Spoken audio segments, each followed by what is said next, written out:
जीव संसार में जन्म लेता है तो तमाम संबंध जो माया से कल्पित हैं उनको सत्य नित्य मान करके उन्हीं में डूब जाता है। ये माँ हैं, ये पिता हैं, ये भाई हैं, ये चाचा हैं, ये ताऊ हैं, ये बाबा हैं, ये दादी हैं, और जाने कौन कौन, ये फूफा हैं, ये फूफी हैं, मौसा हैं, ये मौसी हैं, और जाने कौन कौन होते, बहुत से होते होंगे। वो सब संबंध मान लेता है, लेकिन इन संबंधों का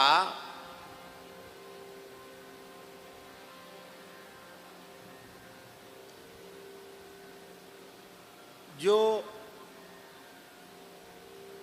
ज्ञान है, बोध है, संबंध बोध, वो संबंध बोध जो है ना, वो दर्पण में देखने वाली छवि के जैसा है।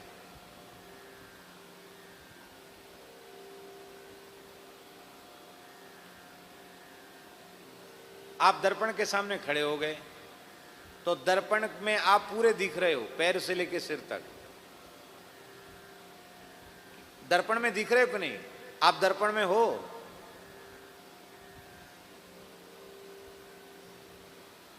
आप दिख रहे हो, दर्पण में तो नहीं हो।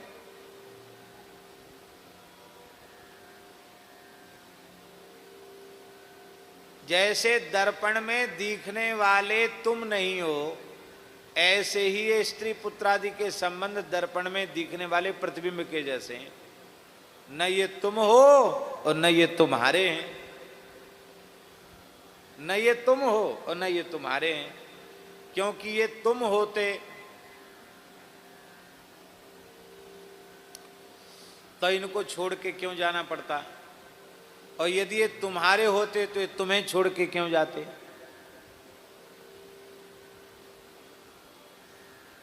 मलुकदास जी ने कहा, हुकुम भया कोई रहन ना पावे। हुकुम हो जाए फिर 1 मिनट नहीं, आप ये नहीं कह सकते कि अब हमारा ये काम बाकी है तब चलेंगे, नहीं। हुकुम हो गया तो चलना पड़ेगा।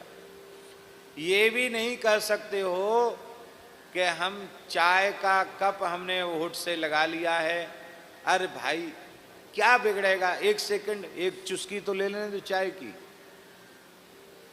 अरे चुस्की की छोड़ो, सांस जो गई है ज्यों लेखे की श्वास, गई आवत न बहुरी। श्वास ले ली फिर दोबारा ले नहीं सकते, बंद तो बंद।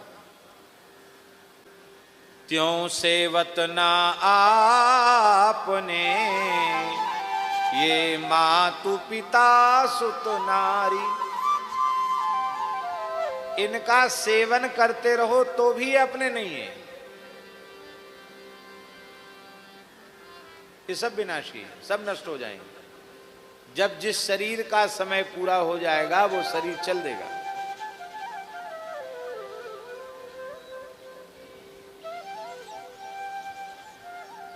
ये सब अनित्य हैं, इसलिए इनसे वियोग सदा होता रहेगा।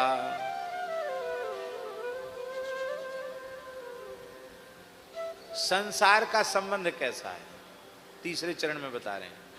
संसार का संबंध कैसा है? बोले जैसे इतर फुलेल का धंधा करने वाले लोग दे दे सुमन, सुगंधित पुष्पों को बिछाते हैं घड़े में, मिट्टी के पात्र में, फिर उसमें सफेद तिल बिखेर देते हैं। दे दे सुमन तिल बासी के, सवेरे रखते हैं भैया जी, शाम को निकाल देते, शाम को रखते सवेरे निकाल देते। ऐसे करते करते करते करते वो अलग अलग पद्धति है कि कौन से फूल का फूल की खुशबू तिलों में कब तक आ जाएगी। 10 दिन, 15 दिन, महीना महीना भर तक करते हैं, फूल पत्ती बदलते रहते हैं, और अंत में उन तिलों की स्वाभाविक गंध समाप्त हो जाती है।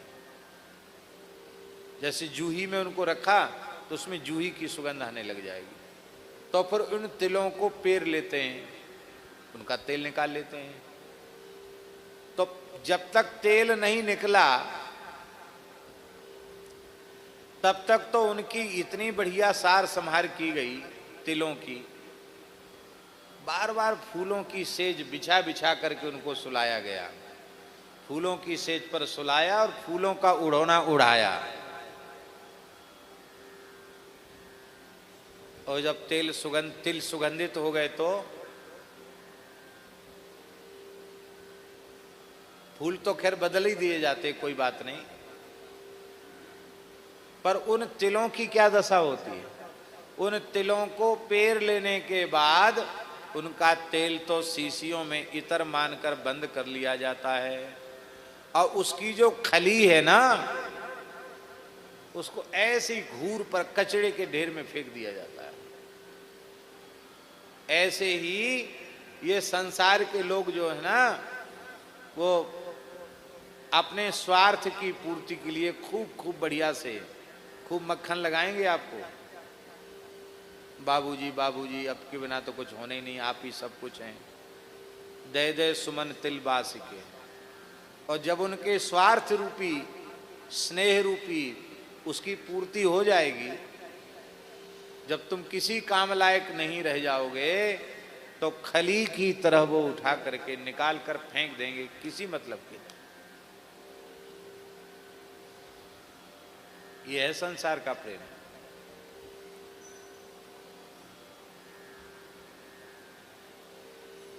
जैसे खली को फेंक दिया जाता है, ऐसे ही फेंक देते हैं निकाल के। इसलिए आदि शंकराचार्य जी ने कहा, यावद वित्तोपार्जन सकता, जब तक व्यक्ति धन कमाने में समर्थ है, तब तक वो क्या करता है? तावन निज परिवारे रखता, तब तक अपने परिवार में अनुरक्त रहता है। और वही व्यक्ति जो धन कमाता था, 10-5 सबकी व्यवस्था करता था, अब वो 5 के 25 हो गए बढ़ करके, और 25 कमाने लग गए, पर वो 25 कमाने वाले एक बूढ़े का पेट नहीं भर पाते हैं। पश्चात धावती जर जर दे, वार्ता कोपि न पृच्छति गे। फिर कोई बाबूजी बाबूजी नहीं करता, कोई बात नहीं पूछता। क्यों? क्योंकि लड़के बच्चों ने तेल तो निकाल लिया, अब खली बची है, फेंक दो खली को। ये और कहते हैं, महाराज आशीर्वाद दे दो, पिताजी को पड़े पड़े बहुत दिन हो गए, माताजी को पड़े पड़े बहुत दिन हो गए। अब आप समझते हैं, बड़ा शहर है, बम्बई कलकत्ता है, छोटे से मकान होते हैं। अब वो ये जहाँ रहते वहाँ कोई दूसरा तो रह ही नहीं सकता है, खकारते रहते हैं, बीमार रहते हैं, सोने नहीं देते हैं, डॉक्टर लगा रखा है, नर्स लगा रखी है, चेकअप कर जाता है, दवाई ववाई दे देते हैं, नौकर कर देता है। कब इनकी मुक्ति होगी महाराज? कुछ पूजा पाठ हो तो बताओ। तो सीधे उनको कहना चाहिए कि इन्हें मरे ऐसा अनुष्ठान कराओ, है? उनको कहना चाहिए कि ये जिए नहीं, ये मर जाएं, इसके लिए अनुष्ठान कराओ। और ये कहने में क्या लोग क्या सोचेंगे? तो कहें महाराज इनकी मुक्ति हो जाए, उसी को थोड़ा सभ्य भाषा में बना के बोल, इनकी मुक्ति हो जाए महाराज। अरे भले आदमी, तुम इनकी मुक्ति की चिंता क्यों? कि तुम अपने तो मुक्त हो जाओ पहले, तुम बंधन में क्यों? तुम भी मुक्त हो ना, हम तो यहीं रहेंगे, ये मुक्त हो जाए।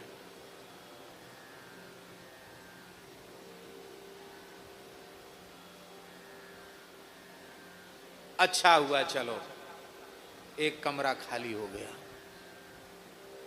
राम नाम सत्य वाली बारात निकल गई। अच्छा, एक कमरा खाली हो गया। अच्छा,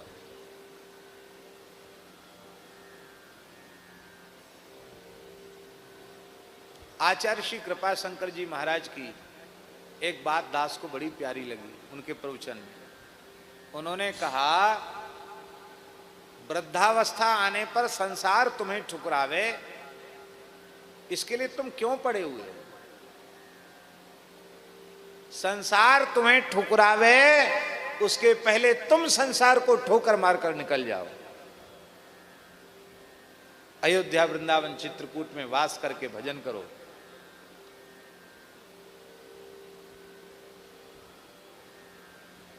क्योंकि अंतहु तो ही तजेंगे पावर, तू न तजे अवहीते, मन पछतई है अवसर बीते।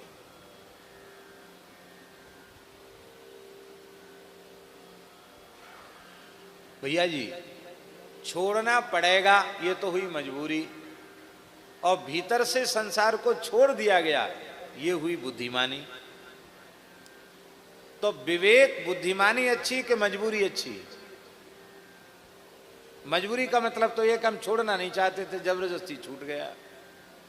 तो भीतर से छोड़ना नहीं चाहोगे तो फिर उसी में जाओगे, वहीं मरोगे, वहीं जाओगे। बड़ी विनम्र भाव से हम निवेदन कर रहे हैं, धाम में रहकर भी संसार का चिंतन करते हो तो हो सकता है यहां मरने पर भी तुम वहां चले जाओ।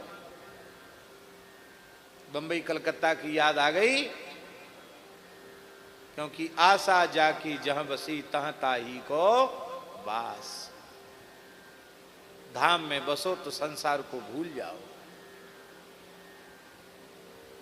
अपने भाग्य संस्कार से जैसा जिसका होगा वो होगा।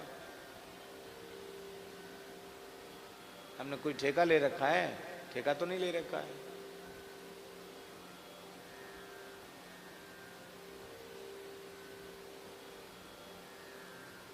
अपना ही ठेका नहीं ले पाए तो दूसरे का ठेका कैसे ले सकते हैं? ठेका तो नहीं ले रखा। ये सब भगवान की व्यवस्था है। भगवान की व्यवस्था भगवान की कृपा से चल रही है, वो चलाएंगे। असली जिंदगी पाना चाहते हो तो संसार की दृष्टि में मर जाओ। संसार की दृष्टि में मर जाओगे तो नया जीवन मिल जाएगा। संसार की दृष्टि में मर जाओ, यही बात गोस्वामी जी कह रहे हैं। नहीं मरोगे ना संसार की दृष्टि में तो दे दे सुमन तिल बासी के, अरु खरी परिहरे रस लेत, स्वार्थ हित भूतल भरे, मन में चक तन से। ये सब स्वार्थी हैं, तेरा हित नहीं चाहते हैं। हित की बातें तो करते हैं पर अपने स्वार्थ की पूर्ति चाहते हैं। ये कैसे हैं? बोले ये तिल हैं, ये तिल के जैसे हैं। मन में चक, इनका मन काला है और ऊपर से ये सफेद हैं। मन मेचक, मेचक माने केस के समान काले, काले और तन सेत। और महाराज जी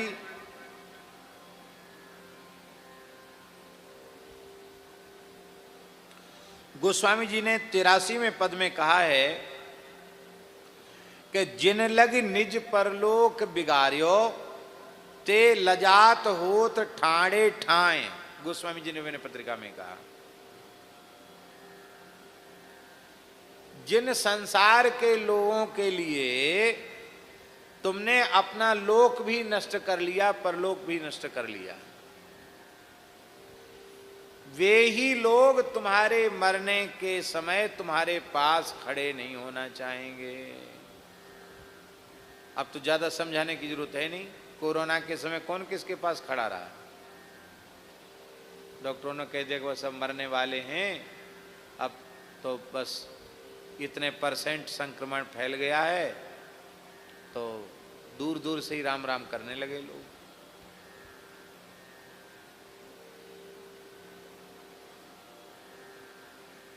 कोई खड़ा होने वाला नहीं। जब तक व्यक्ति पुरुषार्थ करने में के योग्य होता है, धन कमाने के योग्य होता है, उसमें बल पौरुष रहता है, तब तक सब उसकी बलैयां लेते हैं। ऐसा नाटक करते हैं कि उसको लगता है कि सब हम पर अपने प्राण लुटाने वाले हैं, ऐसा लगता है। और कह भी देते हैं आप चिंता मत करो, आपका जहां पसीना बहेगा ना हम खून बहाने के लिए तैयार हैं।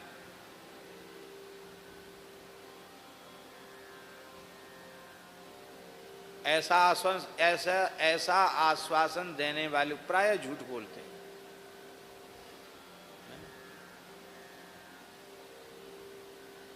हम तुम्हारे साथ खड़े हैं,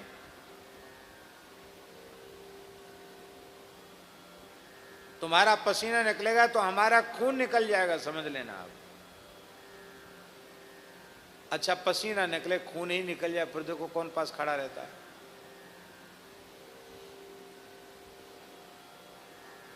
सब झूठी बात है। नेताओं को तो लोग इतना ठगते हैं, उनके अनुयायी बहुत ज्यादा ठगते। जिंदाबाद जिंदाबाद जिंदाबाद जिंदाबाद, काहे की जिंदाबाद। वही जिंदाबाद पहुंच गए तो मुर्दाबाद मुर्दाबाद।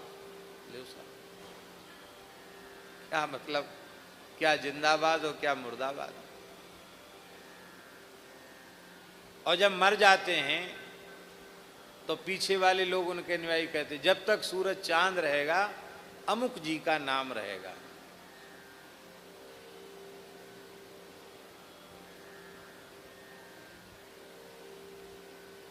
यह हमने कानों से सुना है।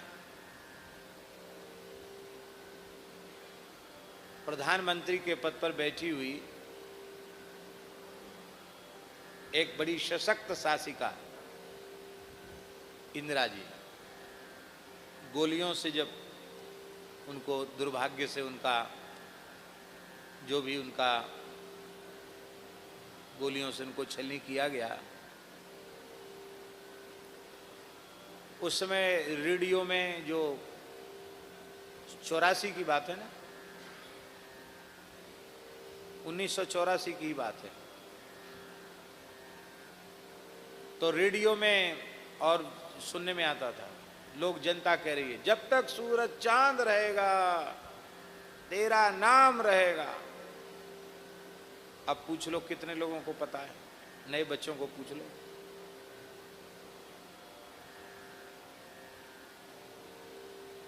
अरे जो बोलने वाले ने वही भूल जाते हैं कि किस तारीख को मरे थे, किस सन में मरे थे।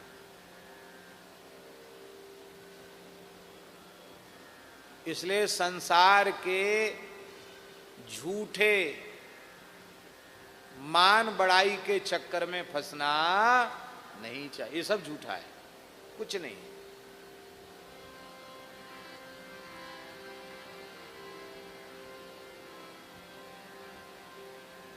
इसलिए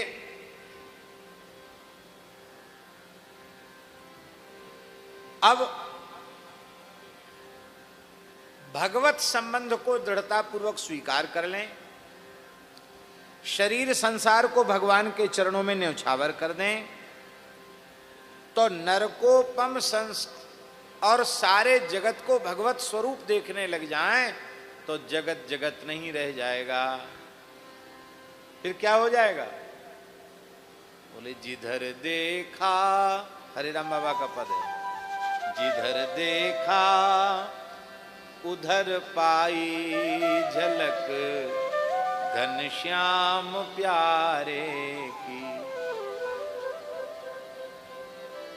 जो कुछ है रोशनी जग में, जो कुछ है रोशनी जग में, उसी दिलवर हमारे की।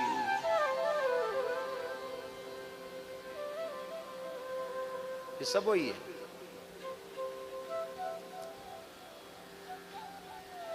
ये संसार बंधन कारक भैया जी तब तक है जब तक भगवान से प्रेम नहीं हुआ।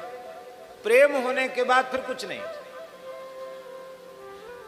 अब परम पूज्य श्री बेण विनोद कुंज वाले महाराज जी,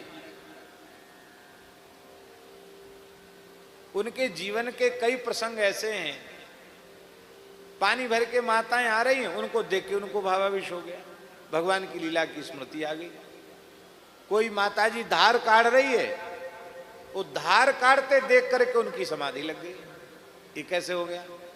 है तो संसार की क्रिया, कोई ब्रज की नहीं है, कोई साक्षात ठाकुर जी की लीला नहीं, पर संसार की सामान्य क्रियाएं भी कृष्ण लीला के रूप में दिखाई पड़ रही है।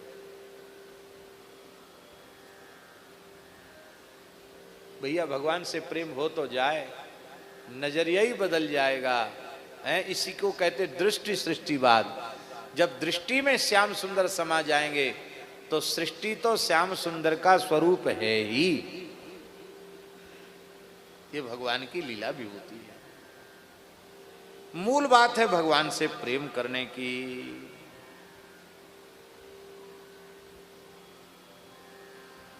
ये संसार के लोग देखने में उजले हैं पर ये मन के काले हैं। इसलिए अब तुम सावधान हो जाओ।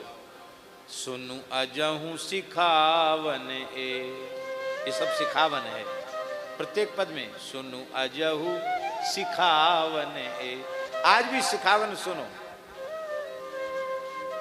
अब मित्र बनाना छोड़ दो, जो बना चुके हो उनको भी भूल जाओ।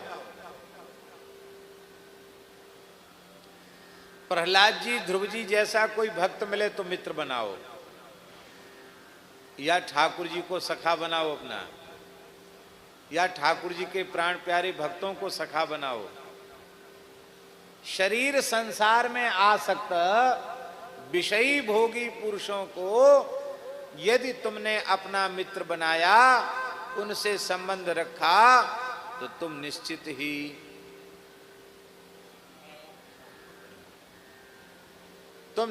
ही ठगे जाओगे।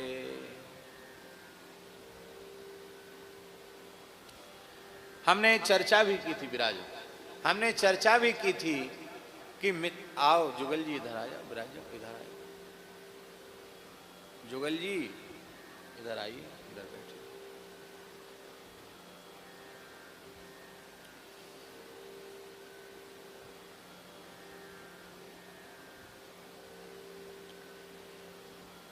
भगवान और भगवान के भक्तों को छोड़ करके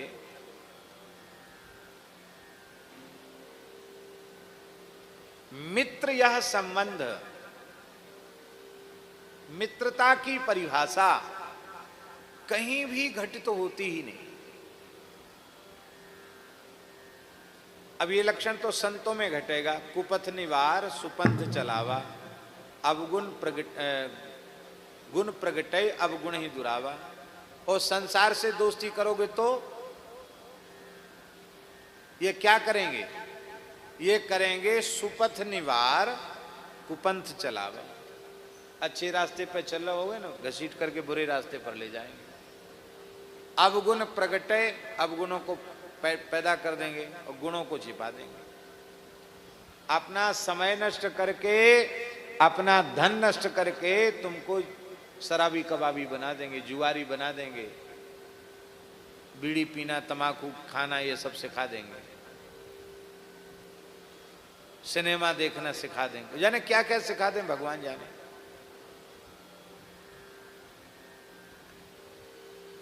मित्रता नहीं। इसलिए गोस्वामी जी कह रहे हैं, करी बीत्यो, कितने को मित्र बना चुका है, अब करतु है, कितने लोगों से दोस्ती कर रहा है, और करवे हित मीत अपार, और भी नए नए मित्र बनाना चाहता है, कोई गिनती नहीं, सब जगह दोस्त बनाना चाहता है, मित्र बनाना चाहता है। लेकिन तू अच्छी प्रकार से देख ले, तैने पहले भी मित्र बनाए थे, उनसे प्रेम का निर्वाह कब तक हुआ, आज भी बना रहा है, उनसे निर्वाह कहाँ तक हो रहा है, और आगे भी बनाएगा। तो पहले भी निर्वाह नहीं कर सके प्रेम का, आज भी नहीं कर पा रहे, तो आगे क्या करेंगे? आगे भी इनसे प्रेम का निर्वाह नहीं होगा। प्रायः विद्यार्थियों के मित्र बन जाते स्कूल में जाकर के। हम कोई अपना उदाहरण नहीं दे रहे हैं, ये केवल एक समर्थ महापुरुष के चरणों की सन्निधि की महिमा का वर्णन कर रहे हैं। महाराज जी के श्री चरण कमल मिले, उसका दिव्य परिणाम यह हुआ कि लगभग 10-11 वर्ष की आयु थी तब हम वृंदावन आ गए थे। अब उतनी छोटी अवस्था में तो बच्चों की मित्रता हो ही जाती, विद्यार्थियों से हो जाती है, मेरा मित्र है, मेरा मित्र है। इसी वृंदावन में हमने पहले व्याकरण से आचार्य किया, फिर साहित्य से, वेदांत से आचार्य किया, फिर साहित्य से आचार्य किया। लंबे समय तक पढ़े, लेकिन हमने इतने लंबे समय तक विद्यालय में पढ़ने के बाद किसी विद्यार्थी से नहीं पूछा कि तुम्हारा नाम क्या है। सकल सूरत से तो जानते कि हाँ ये पढ़ने आते हैं। तुम किस प्रांत के रहने वाले हो, तुम्हारा नाम क्या है।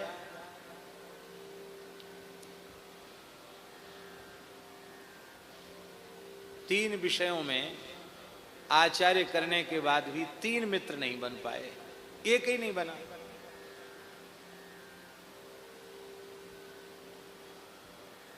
क्यों नहीं बना?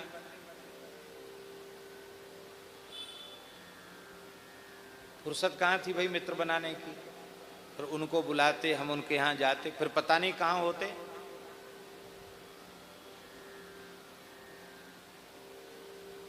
हाँ, संतों से प्रेम खूब हुआ, संतों की कृपा खूब मिली, लेकिन श्री गुरुदेव भगवान के चरणों की सन्निधि की महिमा से देह गेह में आसक्त जो संसार के दृष्टिकोण वाले लोग हैं, उनसे कोई संपर्क संबंध भीतर से नहीं हुआ। ऐसे तो अब सामने की राम राम श्याम श्याम तो सबसे।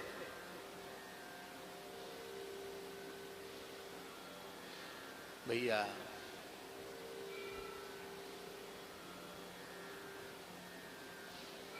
गोपियों ने मित्र किसको बनाया? सख उदेबान सात्वताम कुले। यहाँ सख क्या? सखे, ये सखे संबोधन है। हे सखे, सख संधि होने से सख उदयवान हो गया। सखे और उदयवान था, एको अय हो गया, यकार का लोप हो गया। सख, सख उदयवान सात्वतांकुले।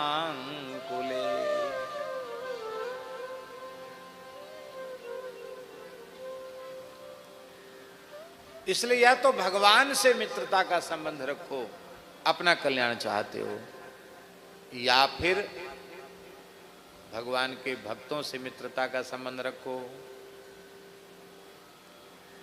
भैया जी, द्रौपदी ने अपने पूरे जीवन में किसी स्त्री को मित्र नहीं बनाया। आश्चर्य की बात, द्रौपदी की कोई सखी नहीं थी।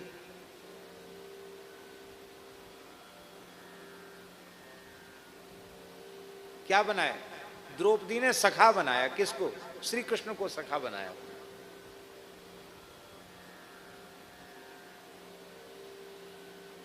इसलिए श्री कृष्ण द्रौपदी को सखी कहते थे, कृष्णे सखी ये कहते थे, और वो भी ठाकुर जी को सखी कह करके बोलती थी।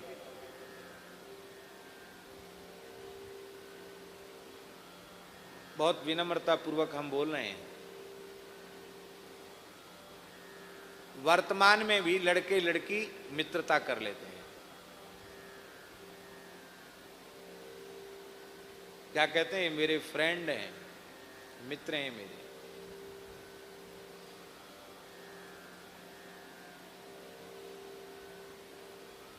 पर उनकी मित्रता का संबंध पवित्र रहता है क्या?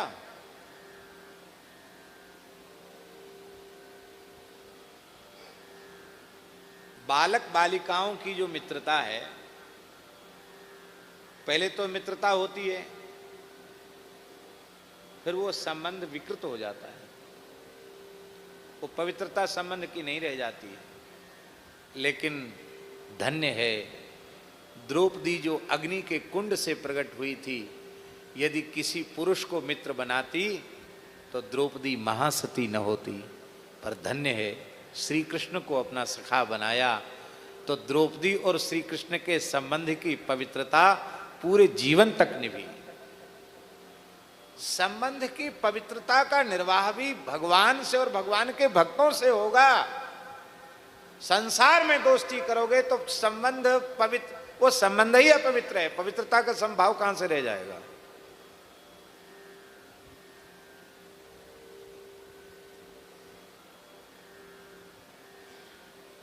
इस धरती पर मेरा कोई शत्रु नहीं है, ऐसा निश्चय कर लो। इसके साथ यह भी निश्चय कर लो कि श्री ठाकुर जी के और उनके प्राण प्यारे भक्तों के